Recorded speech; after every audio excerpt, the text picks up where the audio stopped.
O Senhor esteja convosco. Ele está no meio de nós. Proclamação do Evangelho de Jesus Cristo, segundo Mateus. Glória a vós, Senhor.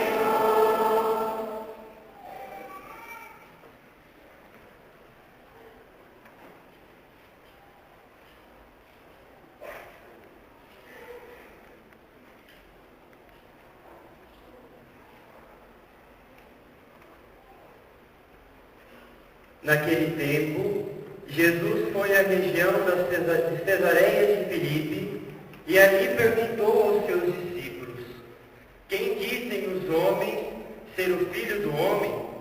Eles responderam: alguns dizem que é João Batista, outros que é Elias, outros ainda que é Jeremias ou algum dos profetas. Então Jesus lhes perguntou: e vós, quem dizeis que eu sou? Simão Pedro respondeu: tu és o Messias, o Filho do Deus vivo. Respondendo, Jesus lhe disse: feliz és tu, Simão, filho de Jonas, porque não foi um ser humano que te revelou isso, mas o meu Pai que está no céu.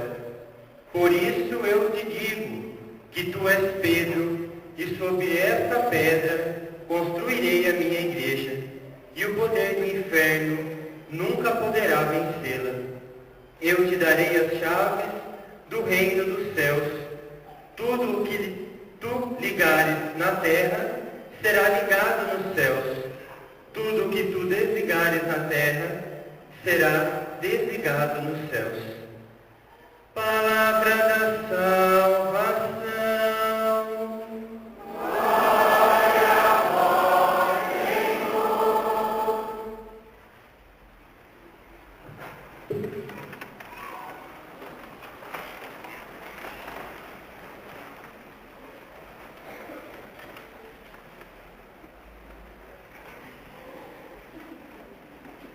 Reverendíssimo Padre Wellington, agora irmão do clero, reverendíssimos colegas de turma, logo mais também irmãos de ministério, a Luana, Everton, irmãos de caminhada, do seminário também, e Marcos, futuramente também, aí no primeiro ano de filosofia. Obrigado pela presença de vocês. Amados irmãos e irmãs, para mim é uma alegria poder estar aqui e proferir a minha primeira homilia. É óbvio que o nervosismo é inevitável, mas vamos lá. A igreja hoje nos convida a contemplarmos duas importantes imagens, Pedro e Paulo. Celebrando a solenidade de São Pedro e São Paulo, nós também somos convidados a olharmos essas duas figuras tão importantes na vida da igreja, a olhar o exemplo de fidelidade, o testemunho de doação pelo Evangelho, de doação àquela mensagem, aquele ensinamento que Jesus deixou aos seus apóstolos.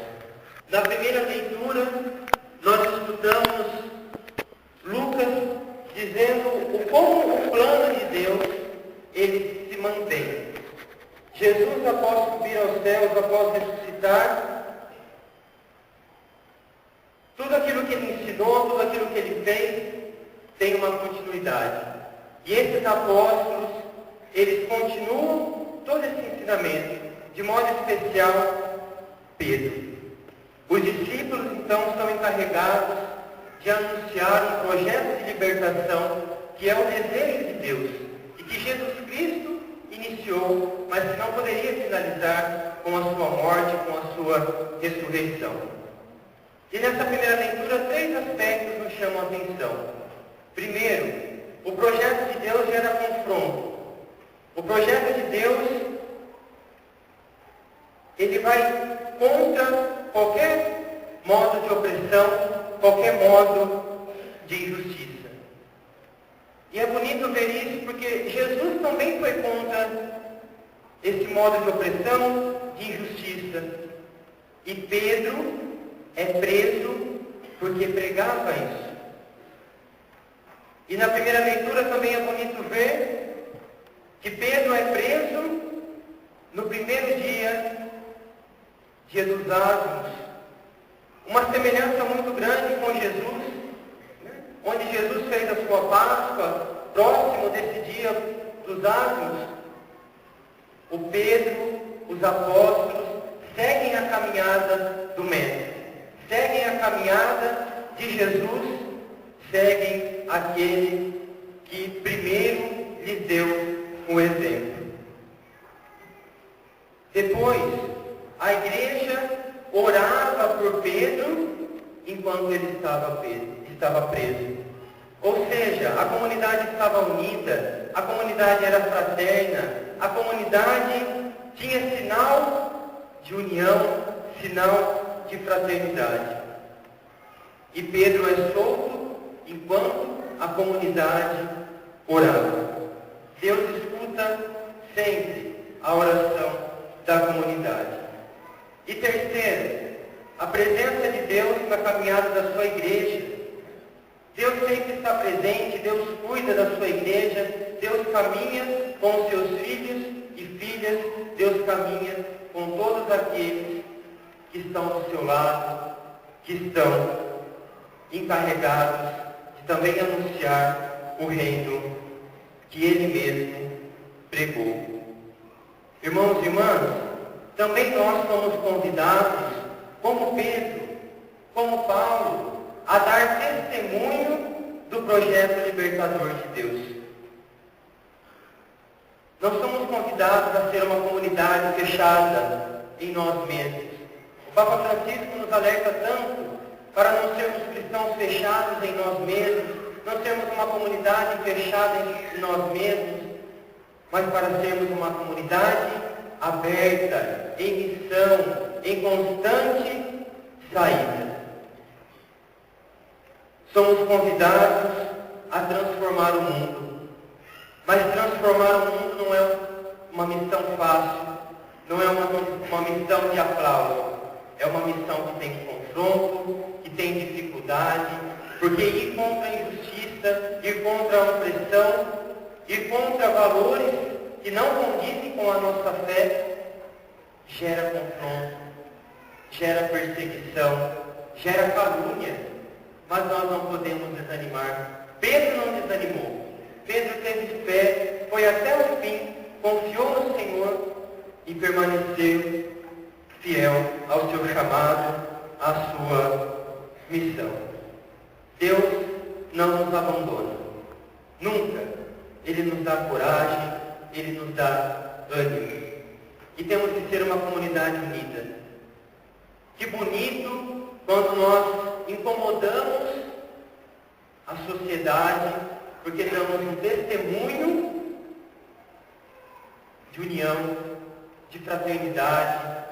Porque falar de união, de fraternidade na nossa sociedade é algo inviável, é algo hoje impensável.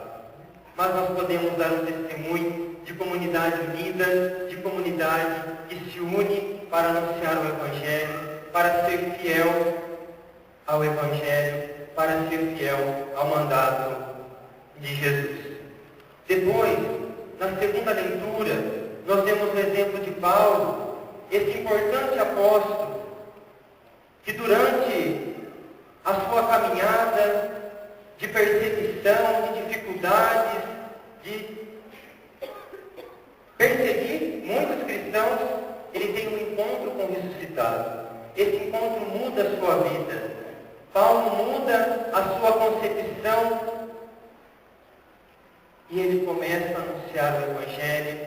Ele se torna um verdadeiro testemunha do Senhor. Paulo é generoso ao chamamento do Senhor e com o compromisso do Evangelho. Ele não tem medo de anunciar com a própria vida, anunciar com o próprio sangue, anunciar com tudo o que ele é. Ele se doa totalmente, se doa a ponto de entregar a sua própria vida pelo Senhor, de entregar tudo pelo Senhor, por amor a Ele. Paulo, durante a sua caminhada de fé e anúncio do Evangelho, também não teve só facilidade.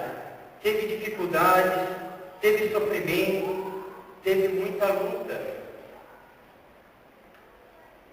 Mas Paulo, no final da sua vida, como nós escutamos na segunda leitura, ele se considera um atleta satisfeito, né? Que aguarda a coroa de glória. Completou a corrida, guardou a fé, mas porque Paulo se entregou totalmente ao Senhor. Que bonito também nós chegarmos no final da nossa vida e, como Paulo, proclamar e dizer que nós guardamos a fé, que nós somos fiel, que nós doamos a nossa vida pela igreja, pelo anúncio do Evangelho, pelo amor ao próximo, fazendo na nossa vida um culto espiritual, um culto sacrificial. Paulo também se lamenta da solidão, do desânimo, tem dificuldades, cansaço. Ele tem consciência, mesmo diante de tanta dificuldade e cansaço, de que Deus está com ele, de que Deus caminha com ele, que não o deixa sozinho. Paulo nos impressiona. O seu exemplo é um exemplo para cada um de nós. De perseguidor, alguém que teve um encontro e doa toda a sua vida. Que se identifica com o próprio Cristo, no sofrimento, na perseguição, mas na doação da própria vida.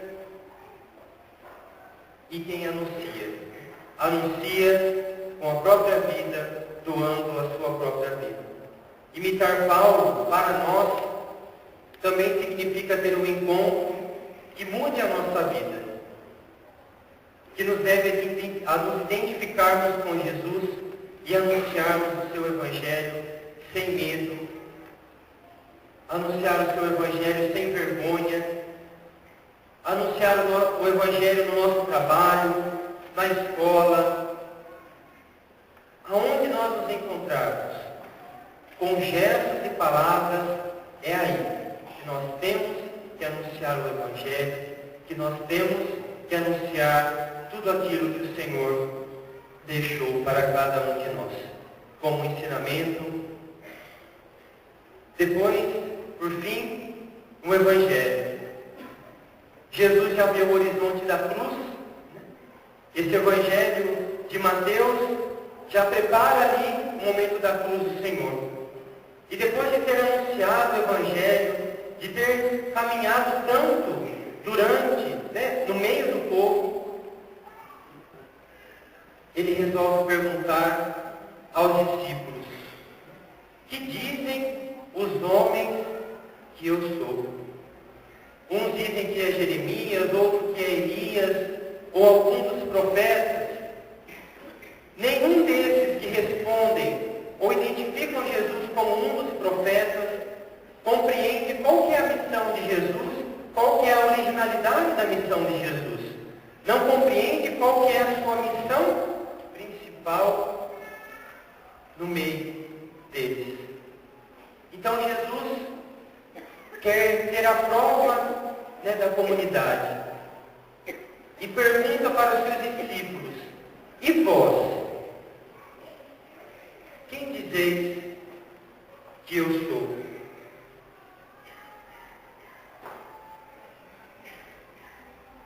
Essa pergunta também tem que ressoar no nosso coração. Tem que bater no nosso coração constantemente. O Senhor também nos pergunta, como comunidade de fé, batizados: quem eu sou para vocês? Aí cada um pode responder, indo no fundo do coração: Jesus é somente um profeta? Ou Jesus é o Messias, o Filho do Deus vivo? Se nós respondemos isso, a nossa fé é firme, a nossa fé é sólida, porque isso resume o que é a nossa fé. Jesus é o Messias, ou seja, aquele esperado no Antigo Testamento para libertar Israel de toda a escravidão, para purificar Israel de toda a opressão. E o Filho de Deus.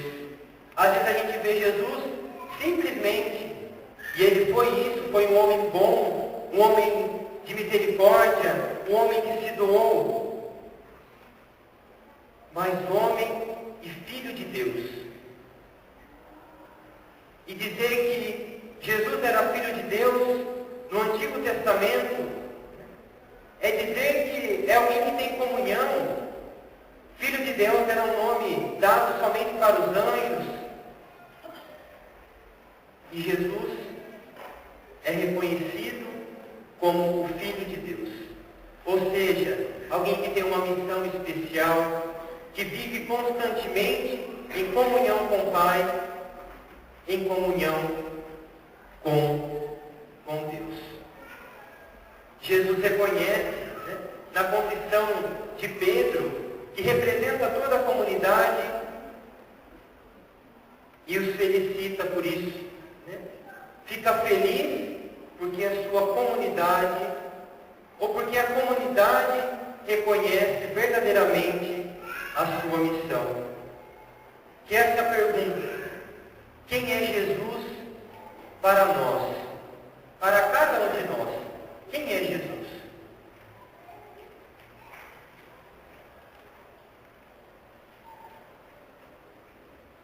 É isso. Devemos interrogar o nosso coração constantemente. Ver em Jesus alguém que muda a nossa vida, que transforma a nossa vida. Ver em Jesus um profeta que veio para anunciar, que veio para mudar o mundo, transformar o mundo, mas um Filho de Deus que também veio para transformar interiormente a cada um de nós, nos dar uma vida nova, nos dar uma vida plena. Quando nós damos uma resposta coerente,